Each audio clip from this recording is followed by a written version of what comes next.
Bonjour tout le monde, bienvenue dans le bureau du bizarre. Aujourd'hui, on va s'intéresser à une histoire d'aliens extraterrestres qui débarquent à Lyon au tout début du 9e siècle. Un jour d'été, à Lyon, sous le règne de Louis le Débonnaire, quelque chose descend des nuages. Une rumeur parcourt les rues. Des vaisseaux volants sillonnent le ciel, des sorciers contrôlent le climat et 4 individus sont capturés et accusés d'être tombés de ces navires célestes. L'affaire fait sensation.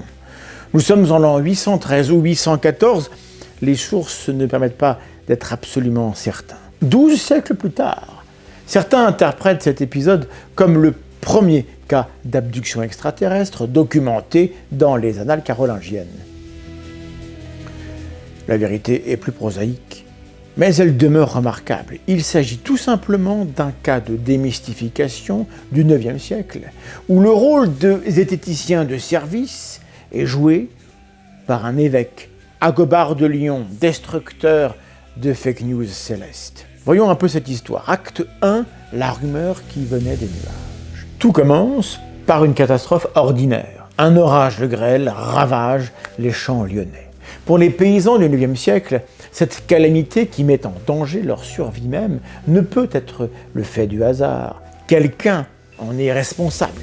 Rapidement, le bouche à oreille accuse des sorciers, les tempestaires, capables de manipuler les éléments.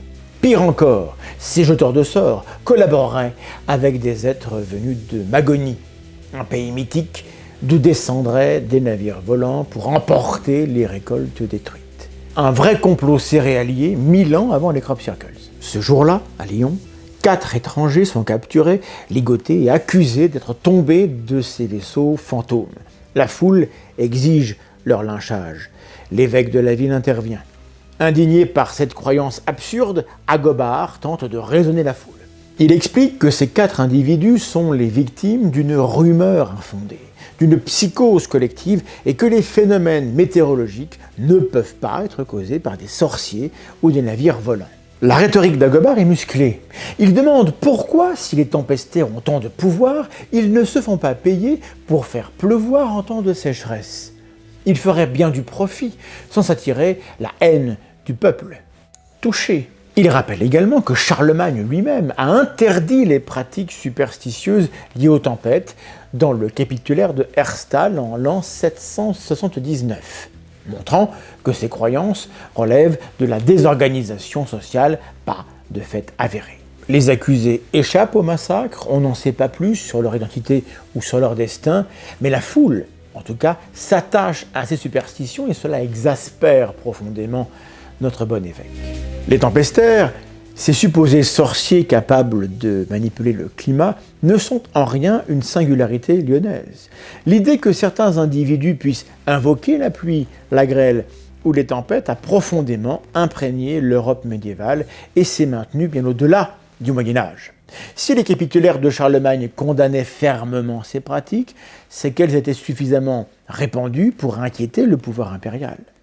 Au XVe siècle, saint Bernardin de Sienne, dans ses sermons, évoquait encore ces faiseurs de pluie en lien avec un mystérieux royaume céleste évoquant Magonie. Preuve que la croyance restait vivace en Italie 6 siècles après Agobard.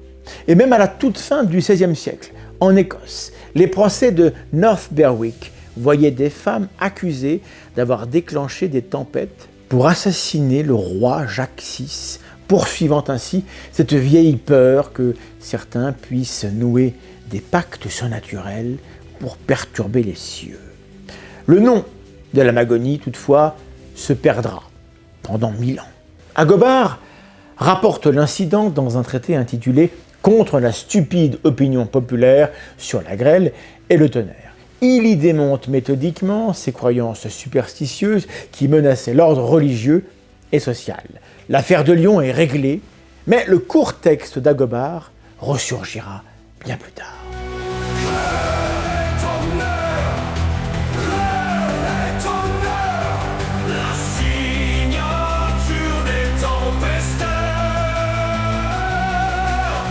Ils sont d'ailleurs, tombent du ciel, portent malheur, vous ensorcellent. Par quel prodige, loin dans la nuit, arrive-t-il de Magonie? Acte 2, la légende réinventée. L'histoire aurait pu rester une curiosité médiévale, mais en l'an 1670, l'écrivain Montfaucon de Villars s'empare du récit d'Agobard et le transforme en conte fantastique. Dans le conte de Gabalis, les navires de Magonie deviennent les véhicules de sylphes, des esprits de l'air, dans un récit à mi-chemin entre cabale, parodie et ésotérisme galant. La légende est relancée. Avant de poursuivre, un petit message. Êtes-vous abonné à La Tronche en Biais, cette magnifique chaîne qui ne fait jamais de placement de produits et que vous pouvez aider à continuer d'exister en participant au financement participatif? Les liens sont en description. Surtout activez la cloche, aimez-vous les uns les autres et partagez cette vidéo. On retourne à notre histoire. Au XXe siècle, l'affaire prend un nouveau tournant. L'ufologue Jacques Vallée suggère qu'Agobard aurait documenté un phénomène étrange mais réel. Or, souvenez-vous que l'évêque ne rapporte aucune observation. Il dénonce une rumeur absurde. Pour Vallée, toutefois, aucun doute. C'est une preuve que les ovnis existent depuis toujours. C'est la thèse de son livre « Visa pour la Magonie ». Il voit dans la Magonie un pays transdimensionnel, accessible depuis toutes les époques. Pire, en 1980, les auteurs Louis Pauwels et Guy Breton réécrivent carrément toute l'histoire dans Histoire extraordinaire, prétendant qu'Agobard aurait assisté à l'atterrissage d'un vaisseau. Leur description est très détaillée. Une soucoupe silencieuse qui se rapproche des maisons, un escalier qui se déploie, 4 témoins qui racontent leur enlèvement par des génies et un voyage fantastique dans un pays merveilleux et inconnu. Nous sommes en plein film de science-fiction. Et de fait, les auteurs inventent tout. Comme le souligne Oncle Dom sur son blog sceptique qui a tout de la caverne d'Ali Baba de la bizarrerie, Breton n'a même pas lu le texte original d'Agobard. Bonjour la fiabilité. Cette histoire nous montre que sur le terreau de la superstition du Moyen-Âge se grève sans effort la superstition du New Age, le Nouvel Âge. Elle est de la même substance, c'est le même obscurantisme. Et face à ces ténèbres, ce sont les chandelles de la raison, du doute, de la méthode qui peuvent nous sauver. Acte 3. Une leçon à tirer?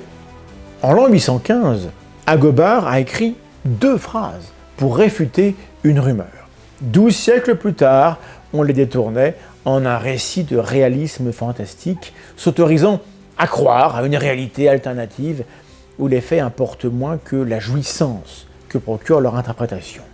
Dans l'intervalle, l'immense progrès des connaissances n'a pas guéri l'espèce humaine de sa soif d'extraordinaire. C'est comme ça. Et le scepticisme méthodique est toujours d'une importance cruciale pour empêcher les fantasmes d'effacer la frontière floue entre les connaissances et les croyances. La Magonie n'est pas un lieu observable, c'est une invention pour expliquer l'invisible.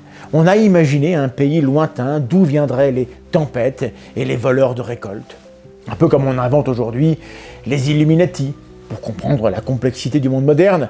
Les paysans de l'époque ne voyaient pas les mécanismes météo, alors ils y plaçaient des intentions cachées.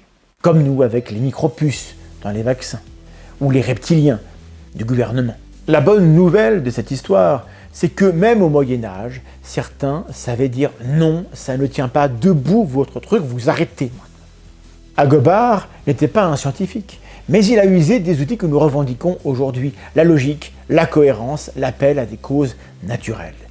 Nous n'avons pas besoin des raffinements exquis de la production des sciences contemporaines, à travers leurs équipements ultra sophistiqués, pour douter à bon escient des prétentions des baratineurs, des fâcheux et des margoulins qui, de nos jours, peuvent multiplier les arnaques à répétition les unes après les autres, là où nos ancêtres du Moyen-Âge avaient quand même pour eux l'avantage de méthodes un peu plus expéditives et définitives pour faire passer le goût de la récidive.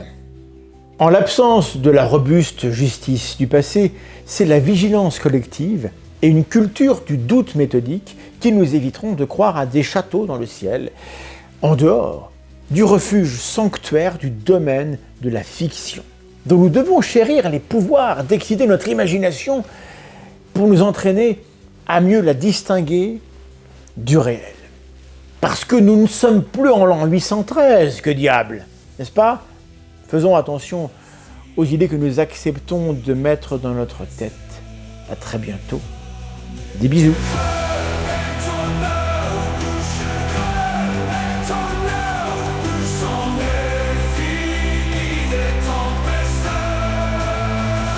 Ainsi soit-il.